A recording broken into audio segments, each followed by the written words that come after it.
வணக்கம் தமிழா. இன்னைக்கு ஒரு முக்கியமான விஷயத்தை பத்தி பேச போறோம். திமுகவுடைய இளைஞர் இரண்டாவது மாநாடு சேலத்துல நடந்தது. அதை பத்தி தான் பார்க்க போறோம். அதை பத்தி பார்க்கறதுக்கு முன்னால உங்களுக்காக ஒரு டான்ஸ், உங்களுக்காக ஒரு பாட்டு நான் டெடிகேட் பண்ணலான்னு இருக்கேன்.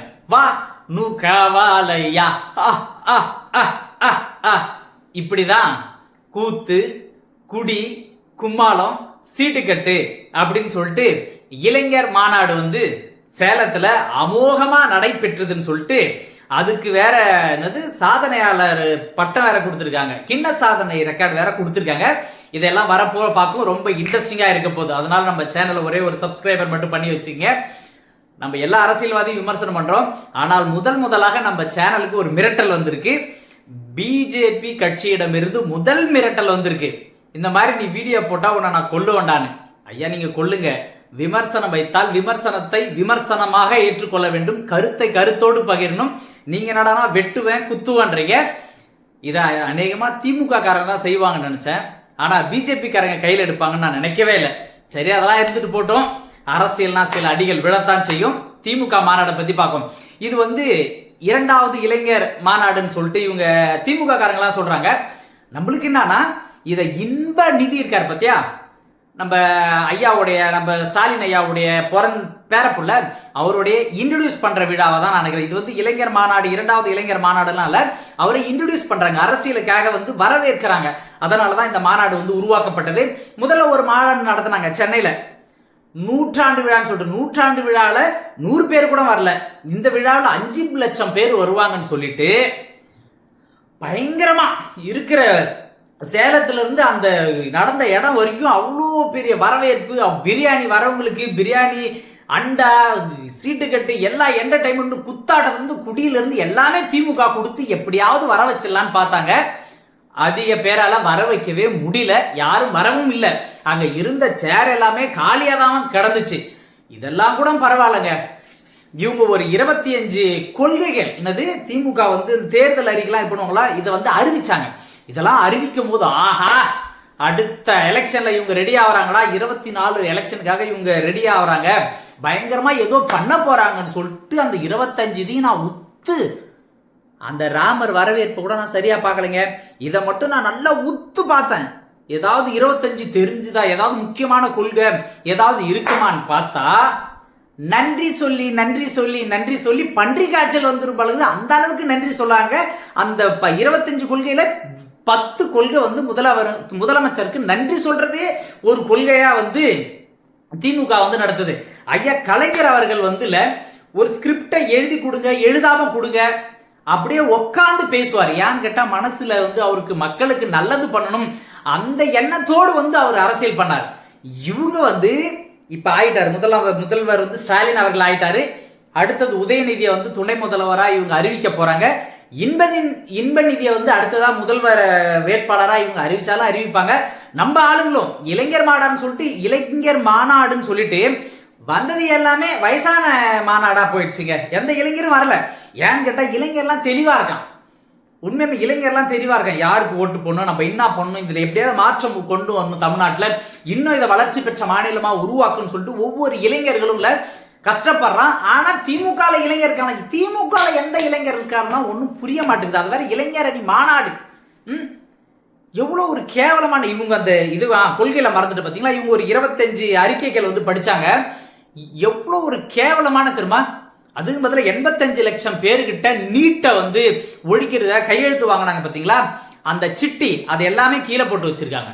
உண்மையாவே அது எல்லாமே கீழே போட்டு வச்சிருக்காங்க. அது எவனும் மதிக்கவே இல்லை. அதை வேற காட்டுறாங்களாம். உங்களுக்கு 85 லட்சம் பேரா, 85 லட்சம் பேர் கையெழுத்து போட்டு கொடுத்தது அங்க போய் காட்டுறதுக்காக இல்ல ஐயா, குடியரசுத் தலைவர்கிட்ட போய் ரெக்கமெண்டேஷன் பண்ண, இந்த மாதிரி பிரச்சனையா இருக்கு, நீட்டு தேர்வால இவ்வளவு பிரச்சனை நடக்குது அப்படின்னு சொல்லிட்டு அங்க எடுத்து சொல்றதுக்கான தவிர இங்க சும்மா டெமோ காட்டுறதுக்காக இல்ல, ஒரு செங்கல்ல வச்சு அரசியல் பண்றதுக்காக இங்க உங்களுக்கு நாங்க இது பண்ணல. இத்தனை பேர் மக்கள் உங்களுக்கு ஓட்டு போட்டு வச்சிருக்காங்க. நீங்க எந்த இடத்துல என்ன பேசணும், ஏது பண்ண, ஏதோ விளையாட்டுத்தனமா மக்கள் எல்லாம் இன்னும் நம்ம முட்டாளாக்கி ஒரு குடும்பங்கள் வாழ தமிழ்நாட்டை நம்ம அடகு வச்சதா இருக்கும். உண்மையுமே இந்த திமுக ஆட்சிக்கு வர்றதுக்கு எத்தனையோ இங்க அரசியல் விமர்சகர்களும், எத்தனையோ யூடியூப் சேனலும், எத்தனையோ பேர் இங்க பிஜேபி விமர்சனம் பண்ணியிருக்காங்க. பிஜேபி அங்க அல்லாஹு அக்பர் பாகிஸ்தான் சொல்லிட்டு அரசியல் பண்ணுதுன்னா அந்த பிஜேபி உள்ள வரக்கூடாதுன்னு இங்க திமுக அரசியல் பண்ணுது.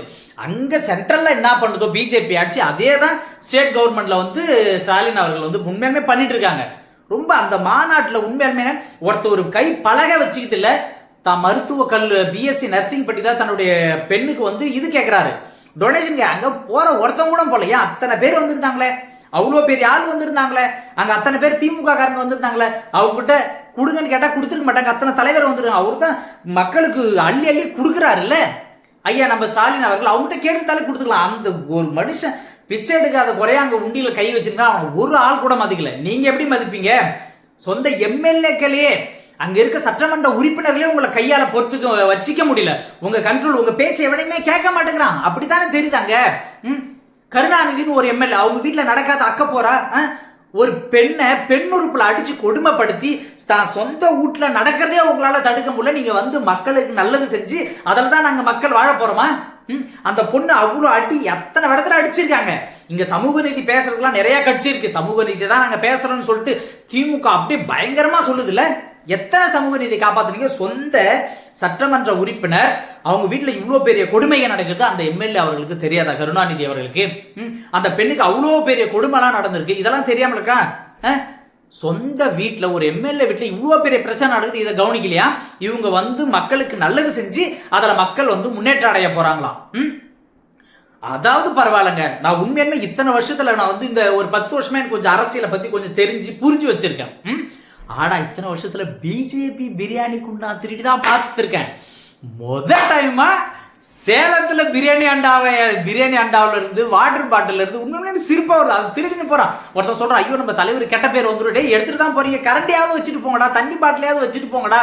அந்த அளவுக்கு கத்துற அளவுக்கு நீங்க வச்சிட்டு இருக்கீங்க. அங்க வந்தவங்க எல்லாம் உண்மையிலுமே ஐயா ஸ்டாலின் அவர்களுடைய பேச்சையோ இல்ல இவங்க பேச்சை கேட்கறதுக்கு அந்த மாதிரி தெரியல. அப்புறம் இன்னொன்னு, இங்க இருக்கவங்க எல்லாம் 2 நாள் 3 நாள் வந்து ஐயா மோடி அவர்கள் வந்து தமிழ்நாட்டில் இருந்தாங்க. அவரை பார்த்துலாம் கேட்கல. அப்பெல்லாம் உதயநிதி அவர்கள் போய் பக்கத்துல உட்காந்துக்கிட்டாரு. யார் பக்கத்துல?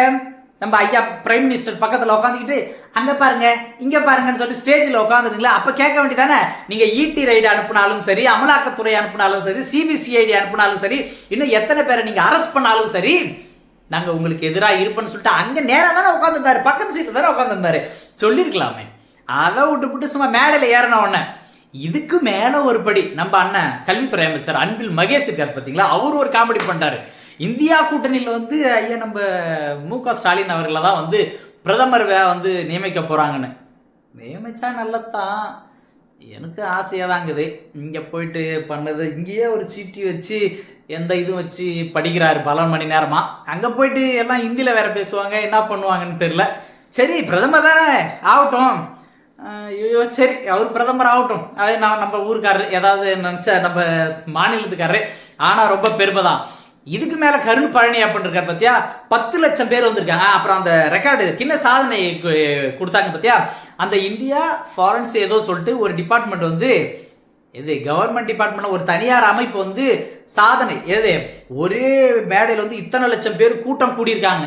உங்களுக்கு ஒரு போட்டோ காட்டுறேன் பாருங்களேன், எத்தனை கூட்டம் கூடியிருக்காங்கன்னு. அங்க முதல்வர் ஸ்டாலின் அவர்கள் பேசிட்டு இருக்காங்க, உதயநிதி பேசிட்டு இருக்காங்க, எல்லாம் உட்காந்து சீட் ஆடிட்டு இருக்காங்க. இதுக்காண்டி இவங்க வந்து கிண்ண சாதனை வேற கொடுத்துறாங்க. எவ்வளவு ஒரு கேவலமான செயல் தெரியுமா உண்மையிலுமே. இந்த மாநாடு நடந்தா மக்களுக்கு ஏதாவது நடக்கும், நீட்டு ஒழிக்கிறத பத்தி பேசுவாங்க, இல்ல மது ஒழிப்பை பத்தி பேசுவாங்க, அடுத்தது தமிழ்நாட்டை எந்த முன்ன அளவுக்கு எடுத்துட்டு போகணும், வளர்ச்சியில இது பண்ணுவாங்க. இப்படின்னு பார்த்தா இவங்க குடும்ப விழா மாரி அவங்க லைன்ல இருக்கவங்க எல்லாம் யாரு, திமுக அப்பையில இருந்தே ஒரு 30-40 வருஷமா இருக்கவங்களாம் கீழே உட்காந்துட்டு இருக்காங்க. ஃபர்ஸ்ட் ரோல்ல அவங்க குடும்பம், ஸ்டாலின் அவர்கள், உதயநிதி அவர்கள், கனிமொழி அவர்கள், இன்பநிதி அவர்கள், இவங்க வீட்டு சம்பந்தப்பட்டவங்களாம் ஃபர்ஸ்ட் ரோல. அந்த திமுக உண்மையா உடைச்சாங்க பத்தியா, அவங்க எல்லாம் கீழே. அவங்களாம் இப்ப இந்த அதான் நான் சொன்னேன், இன்பநிதி இன்ட்ரோடியூஸ் பண்ணதான், அந்த திமுக உண்மையாக உடைச்சவங்களாம் கீழே, அதுக்கு உடைக்காதவங்களாம் மேல. நீ சரி உங்க வீட்டுக்கு, அதுதான் உங்க வீட்டு குடும்பம் தானே, நீங்க அவர் இன்ட்ரோடியூஸ் பண்ண, அவர் ராசாலாம் எவ்வளவு பெரிய ஆள், அவர்லாம் கீழே தான் உட்காந்துருக்காரு, அவர்லாம் மதி கூட இல்ல. ஸ்டாலின் அவர்களை விட ராசா அவர்களுக்கு திமுக கட்சியில இருந்து அவ்வளவு மதிப்பு மரியாதை இருக்கு. ராசாவையும் மு.க. ஸ்டாலின் பேச விட்டா ராசா அவர்கள் 1.5 மணி நேரம் 2 மணி நேரம் பேசுவார். இவர் துண்டிச்சிட்டு இல்லாம ஒரு அரை மணி நேரம் கூட இல்லை, 10 நிமிஷம் கூட இல்லை, 1 நிமிஷம் கூட பேச மாட்டார். அப்படியாப்பட்ட நபர். திமுக வந்து அழிவை நோக்கி போகுதோன்னு இல்லை, இங்க சனாதனத்தை ஒழிப்போம், சமத்துவத்தை நாங்க வளர்ப்போம்னு சொல்ற திமுக உண்மையுமே ஒரு கீழ்ப்பாதையை நோக்கி தான் அதனுடைய முடிவு, அது எக்ஸ்பிரி டேட் வந்துருச்சோ நான் பயமா இருக்கு. ஏன்னு கேட்டால் நீங்களாம் தான் எதிர்த்து வந்து இல்லை கேள்வி கேட்கணும், இதெல்லாம் பண்ணுவீங்க, சமூக நீதி பேசுவீங்க, மக்களை நல்லா பார்த்துப்பீங்கன்னு பார்த்தா மக்களை பாதாள குடியில தள்ளுற அளவுக்கு நீங்க பண்ணிட்டு இருக்கீங்க. உண்மையில இந்த மக்கள் நலனுக்காக யோசிங்க, மக்களுக்கு என்ன பண்ணலாம்னு யோசிங்க. இதை விட்டுப்புட்டு இந்த இளைஞர் மாநாடு இது பண்றேன் அது பண்றேன் இதெல்லாம் விட்டுவிட்டு மக்களுக்கு நல்லது பண்றதுக்காக யோசிங்க. வாழ்க தமிழ், வளர்க இந்தியா. நன்றி, வணக்கம். அப்படியே நம்ம சேனல் ஒரே ஒரு சப்ஸ்கிரைபர் மட்டும் பண்ணி வச்சுங்க. நன்றி.